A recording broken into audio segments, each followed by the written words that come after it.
You're listening to Soap Dirt, the latest in television entertainment news. Hey, Y&R fans, I have got your February sweeps predictions. Ian is not dead and is back for more. Sharon's in danger, and Billy has a surprisingly bold plan. It's Belinda from Soap Dirt. If you are not subscribed, please click that button. Let's talk about the predictions we have ahead for February sweeps, which begins Thursday, January 30th, today, the day I'm putting this video out, and carries all the way to, February 26th. Something like that. So we've got 4 weeks of fun ahead. Our very first prediction, Ian Ward, not dead, still very dangerous. So Victor gut shot Ian after the mustache took a bullet to his stomach from Ian. The EMTs declared Ian dead on the scene at the house at Nikki and Victor's place. But then in the ambulance driving away, I'm guessing at a slow pace because they don't put the lights on if you're already dead, Ian woke up. He gasped back to life. I saw on this crime show the other day, like one of those procedural shows, that somebody was declared dead and then gasped awake, kind of like Ian did. That's called Lazarus syndrome for the guy who rose from the dead. So everybody thinks Ian is dead, so that means he's going to survive, which means he's going to do more bad things. Maybe he's going to play dead and creep out of the morgue. That'd be pretty easy to do. Or maybe he somehow, gets control of the ambulance, which would be harder to do. We'll see how it goes. But that gasp back to life is bad news for the Newmans. Our second prediction, also tied to that, Sharon and Phyllis trapped and fighting for their lives. Ian is not done because if he was, he would be dead. So since he woke up in the ambulance, that means there's more coming. Remember his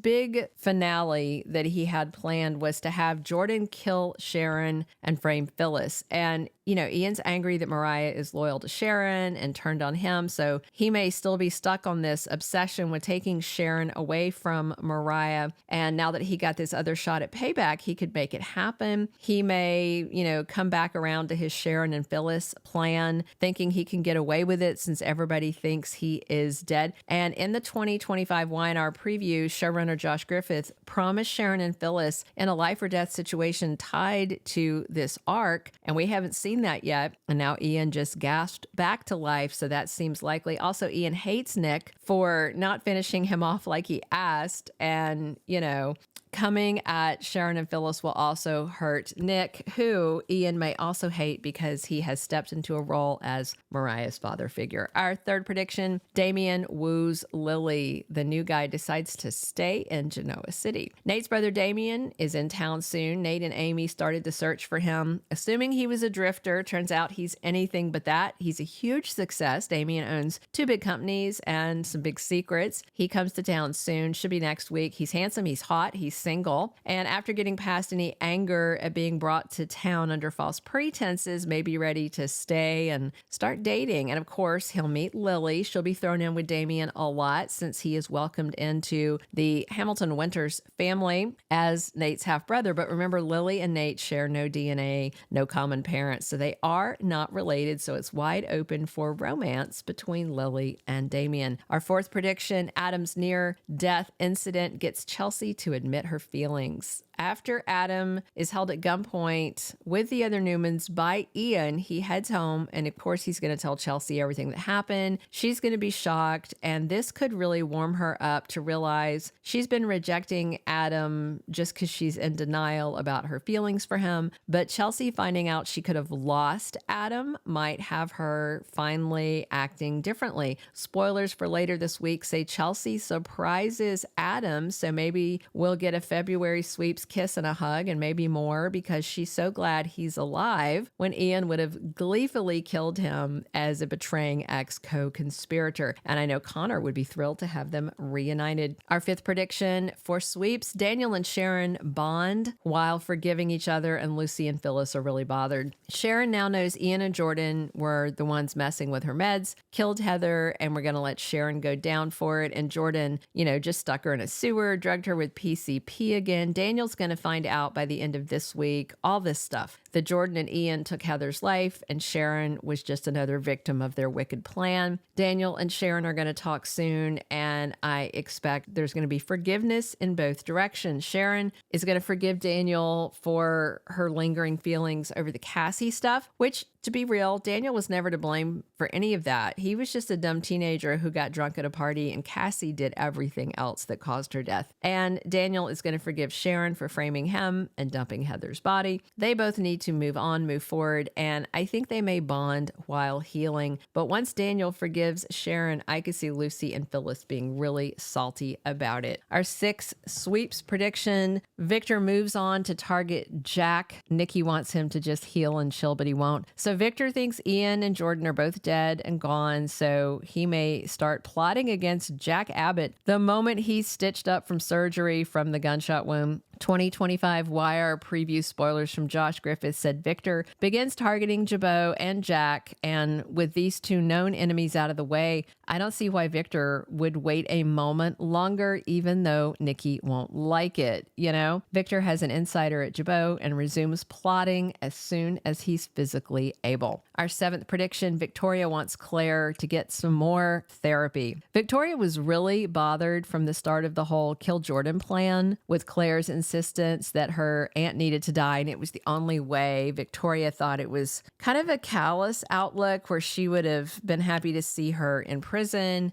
Nikki knew that Jordan would always be able to get out of any prison, so that's a concern. I don't think Victoria's going to blame Claire, but I think this was kind of a shocking insight into how her daughter was raised and how cold-blooded she can be, because the idea of murder didn't really raise her eyebrows. And Victoria may think Claire needs a little bit more professional help than she thought to kind of be a little more normal.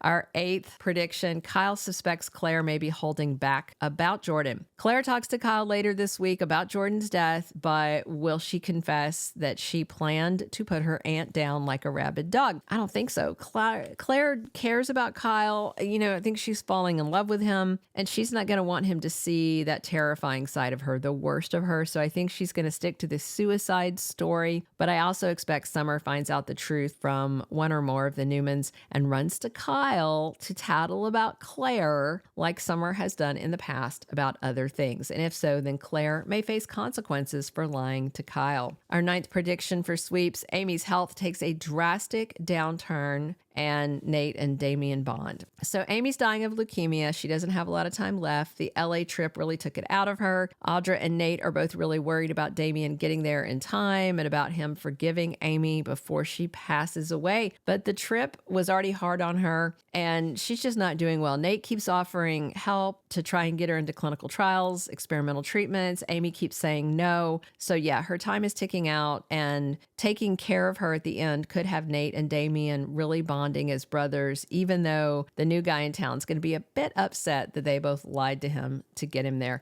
Our 10th and final prediction for February sweeps: Billy revives Restless Style with Phyllis and weaponizes it. So Billy was talking to Sally about wanting to have a voice again, about what he enjoyed, like when he was podcasting or running the media company. And I just wonder if he would revive Restless Style. Do you remember that?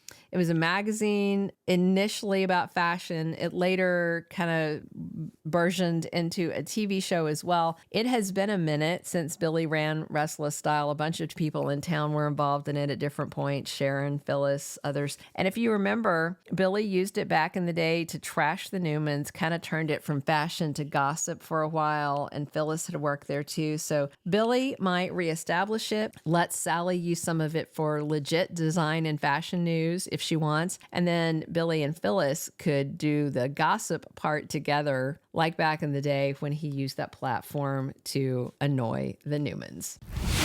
Thank you for being a loyal listener. Follow us wherever you get your podcast, because you don't want to miss the next episode. Soap Dirt is on all the major podcast platforms, including Apple Podcast, Spotify, iHeartRadio, and more.